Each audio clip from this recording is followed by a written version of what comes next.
Vamos a hablar del Plan Nacional de Seguridad Pública presentado días atrás por el gobierno, un plan propuesto de aquí al 2035 con 92 propuestas. Se habla de 7 ejes estratégicos, se plantea la intervención directa en 5 zonas, entre otros temas. Señor Gabriel Pereira, ¿cómo le va? Buen día. Buen día, ¿cómo andan? ¿Andan bien? Pero Muy bien, ¿cómo estás? lo más Todo bien. bien, todo bien, ¿Y todo qué bien. te pareció este Plan Nacional de Seguridad Pública? ¿Te llamó la atención? ¿Algo para resaltar? Sí, hay algunas cosas para resaltar. Yo creo que me voy a enfocar en 4 o 5 cosas Va que bien. son aquellas que podríamos decir que encajan en lo que el ministro ha dicho que es un cambio de paradigma, digamos, ¿no? Eh, en el caso del narcotráfico, por ejemplo, se viene hace tiempo diciendo que hay que pegar en el dinero, pero ahora parecería que los organismos encargados de controlar se están fortaleciendo. El Banco Central aumentó un 50% sus funcionarios. Esa parecería ser un énfasis que se va a poner, más allá que en el discurso siempre estuvo el tema del lavado de dinero. Lo otro es que Rocío mencionó que en el caso de los homicidios se van a crear comisarías de contexto crítico en Ujú. 5 zonas más violentas de Montevideo. Esto no parece tener que ver con aquello de las comisarías móviles. Una de las... cuando los gobiernos han aplicado políticas, medidas que han sido incluso muy eficientes en su momento, terminaron fracasando porque el Estado no fue persistente en ellas. Hay casos como el de Medellín, por ejemplo, ¿no? Que fue muy exitoso hasta que el Estado se retiró y toda la infraestructura que habían construido se la apoderó el narco. Si estas comisarías quedan de manera permanente y no como comisarías móviles, también sería un cambio. El otro, que hemos hablado muchas veces, que es el tema de centralizar la seguridad exclusivamente en el Ministerio del Interior, ¿no? Eh, Acá se ha hablado de que una de las debilidades es la segmentación interinstitucional, la capacidad de incorporar a otros organismos en la seguridad pública parecería ser una intención, pero tampoco es fácil porque no hay cultura en el país de las políticas de transversalidad. Otro tema que es tremendamente importante es la decisión del gobierno, si se concreta, de la concordancia en la articulación del sector privado de seguridad, algo que las empresas de seguridad lo vienen reclamando hace tiempo. Hay 23.000 guardias privados que Ujú. podrían cumplir funciones que liberarían a la policía. Hay policías cuidando depósitos que están abandonados, en la puerta de algunos edificios. Ujú. Hay un montón de tareas. Hay una comisión que está funcionando entre las empresas privadas y el gobierno. Muchos países lo aplican. Las empresas privadas vienen reclamándolo hace muchos años y no se ha concretado. Sí.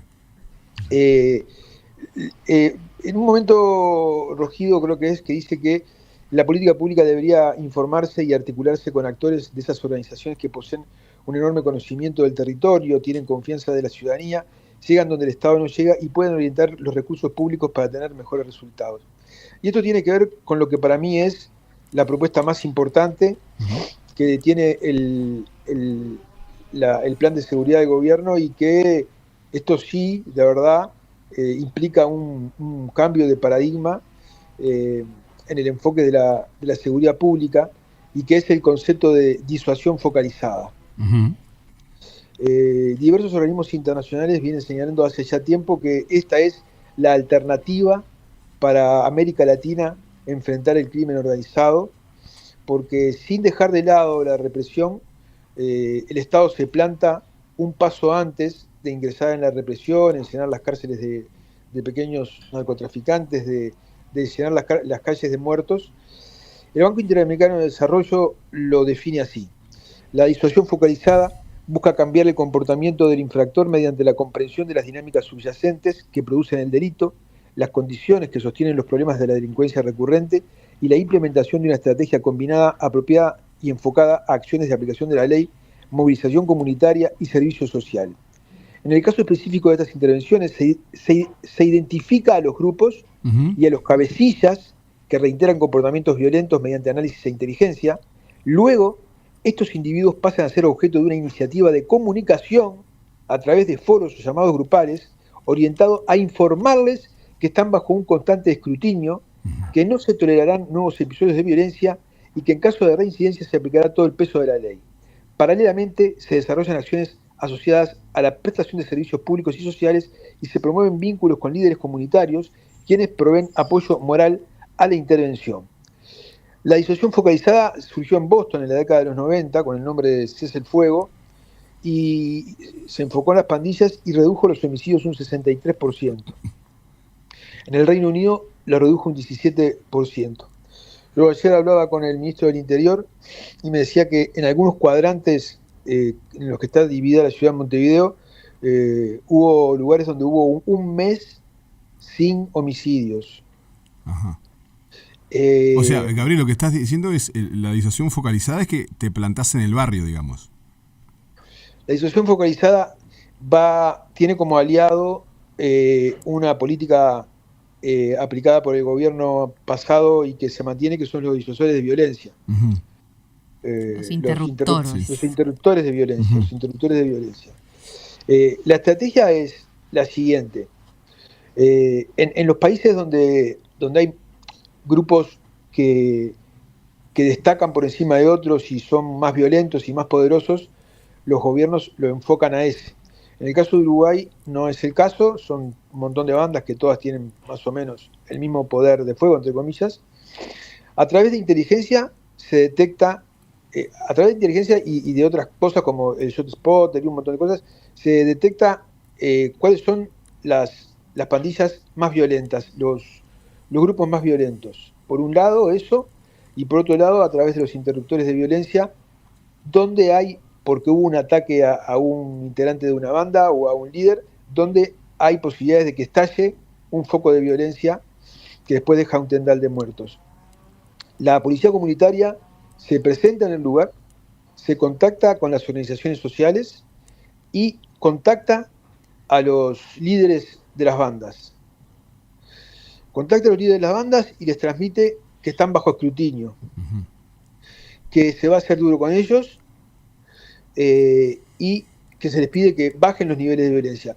Alguno podrá decir, bueno, pero esto es normal, ¿qué le están diciendo? Que si los agarran, los van a meter presos. Sí, sí, pero una cosa es que la policía no te contacte y otra, si la policía te contacta, vos no sabés si estás siendo especialmente vigilado, si hay un operativo de inteligencia sobre vos, si hay agentes que te están vigilando. Entonces las bandas tienden a tener un poco más de cuidado, porque saben que una cosa es que estén traficando y otra cosa es que los agarren por homicidio. Uh-huh. Dice, la idea es identificar a los grupos violentos, comunicarles claramente cuáles conductas no serán toleradas. Esto se presta para más una interpretación porque ha sido aplicado de distintas maneras en distintas partes del mundo. Yo he citado a Benjamin Lissing en el libro Guerra y Paz en la lucha contra las drogas, donde el jefe de policía de Chicago reúne a las bandas y les dice, ustedes trafican, ese es su negocio, yo sé que siempre van a traficar, aunque los agarre a todos, van a venir sus hermanos, lo único que les pido es que no tiren un tiro, porque el que tire un tiro, yo me voy a olvidar de las demás bandas y me voy a enfocar a la que tiró el tiro y la voy a arrasar. Eso dice cuáles son las conductas que no serán toleradas, ¿no? Porque claro, ir a decirle a un narcotraficante no trafiques, bueno, claro.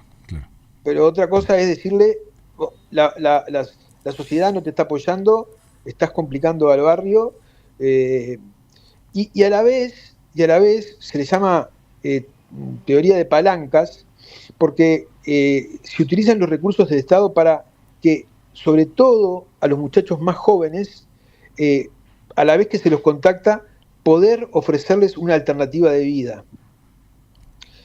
Por eso los otros organismos del Estado también tienen que jugar un papel en ofrecer posibilidades. Hay otro programa de disuasión focalizada que está orientado a reducir la violencia en el crimen organizado generado por los mercados de drogas. Así, reitero, esto es literatura a nivel internacional.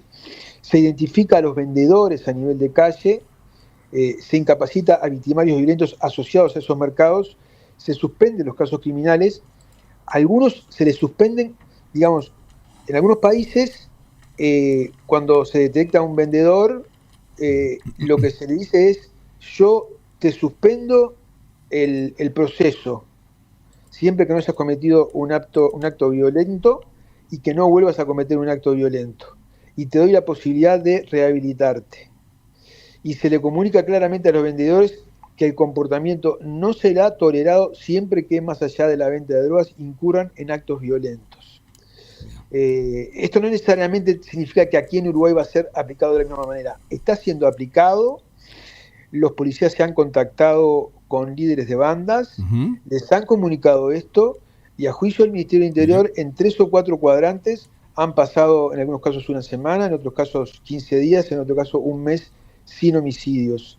Esta es una estrategia que, en principio, en el primer paso, busca bajar la violencia para que los vecinos no se vean sometidos. En un segundo paso, reducir los índices de homicidios. Aquí yo no tengo muy claro cómo se está desarrollando el contacto, pero en otros países lo que se hace es que en ese contacto las autoridades y los delincuentes también participen en las organizaciones sociales. De hecho, acá sí lo que sé es que la policía se está apoyando mucho en los referentes locales, en organizaciones no gubernamentales, en educadores, en gente referente. Para mí, muchachos, esto realmente marca un antes y un después en las políticas de seguridad. No sé si va a dar resultado, pero de verdad es la primera vez que en el país se busca por otro lado distinto, por lo menos distinto a lo que se venía haciendo. Bueno, Gabriel, son 92 propuestas, se están instrumentando, conocimos algunas. En marzo supuestamente es cuando se va a plantear oficialmente todas las características de este plan nacional, pero quedamos acá tiqueteado este capítulo de la disuasión focalizada. Sí, y hay que ver si algunos artículos de la LUC siguen teniendo... Eso te quería preguntar, ¿qué pasa con la legislación y cómo avanzar? Pero bueno, lo dejamos para la próxima porque van a haber varios capítulos que hay que mover ahí por todo lo que se viene viendo en este plan, ¿no? Y también si va a estar realmente el peso político para sostener todo esto. Sí, el lunes 22 les voy a compartir un par de noticias vinculadas justamente a eso que vos decís, Laura, al tema legislativo, que bueno, que si se lleva adelante como se anunció puede ser muy importante. Exactamente, me parece que ahí hay un punto bien interesante. Bueno, Gabriel, te mandamos un abrazo grande, Dale. Abrazo para todos. Un beso, Gaby, beso. Abrazo.